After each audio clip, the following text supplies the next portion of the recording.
Welcome back to 15 Rounds, where me, Eli Pearl, And I, Rife Snyder. are going to be breaking down fantasy football for the 2016-17 season. To start, we're going to rank our top 3 quarterbacks this year. At number 1, I have Aaron Rodgers. He makes miracles happen. You saw he had two Hail Marys in a row against Arizona Cardinals. And then he also had one against the Lions. He can just make plays happen.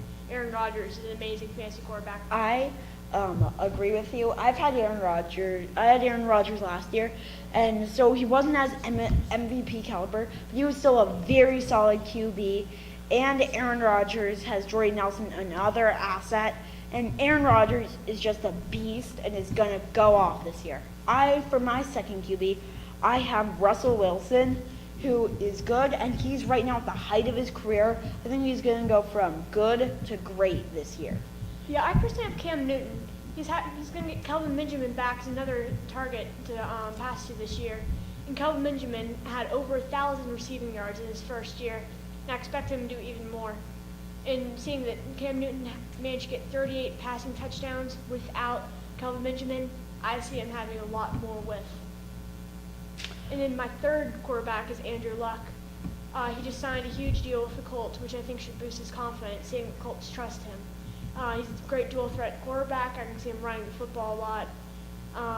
Also a great passer is T.Y. Hilton to pass and throw to. T.Y. Hilton can do a lot after the catch, which can also make it boost Andrew Luck's stats.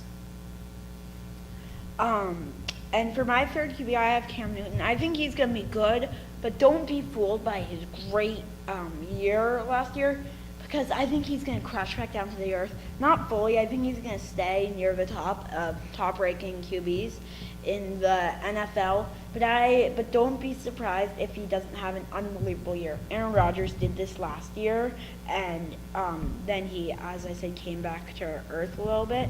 So I think Cam Newton's going to do that. Now we go on to running backs. My number 1 running back is Todd Gurley.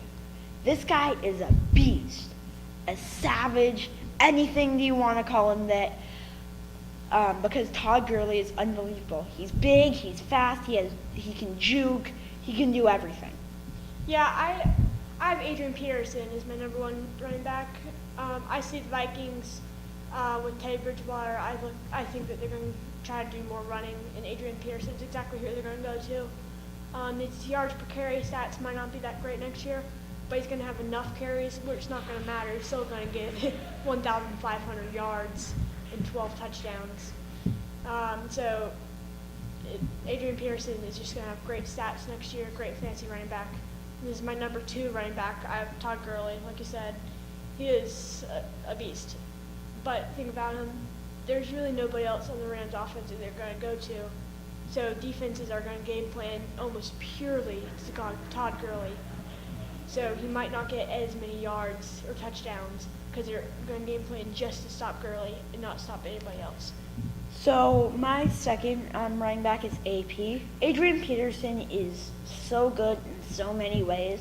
My only reason that he's not number 1 is because he's getting older and becoming more of a veteran, so he may be slowing down, not have as much in his step, whereas Todd Gurley's young, fast, and powerful. So my third running back is Jamal Charles. I think Jamal is going to be fueled to have a great comeback year from an injury like Adrian Peterson was in 2011. We already know what Jamal Charles can do. Now we're going to see what he's going to do, fueled by that just inner, almost revenge, though it's not really, just coming back. Yeah. I know a lot of people is ranking this person as the number 1 running back, and you're probably pretty surprised we haven't named this person yet. But my number 3 running back is Le'Veon Bell. The reason I have him at number 3, even though he probably is the most skilled running back in the NFL, the Steelers are going to look more at the passing game than the running game this year. They're going to be looking to get Ben Roethlisberger and Antonio Brown better stats than Le'Veon Bell. So I think that Le'Veon Bell isn't going to have as great of a year. So now we go to our sleepers, and guys that are really going to break out. I'm going to start with Jameis Winston. He's not exactly what you'd consider a sleeper, but I think he's going to go from good to great this year and be a really solid dual threat QB. This is probably going to come as a surprise for some, but Mark Sanchez, I think, is going to be a sleeper.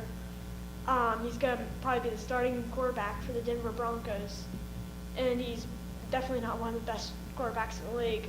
But I think he's going to be a solid backup, only because he has such great weapons to throw to. He can just throw a screen pass to Emmanuel Sanders or Demarius Thomas and get an 80-yard touchdown. So he's probably just going to get a lot of stats. Not be that great. Another guy that a lot of people don't really know, but was really, really good was Jeremy Langford. When Matt Forte was out with an injury, he took that chance and went off. He's young, he's powerful, he's quick. Now that Matt Forte's gone, he's locked up the starting role and is going to go far with that. I think that's all the time we have for 15 rounds.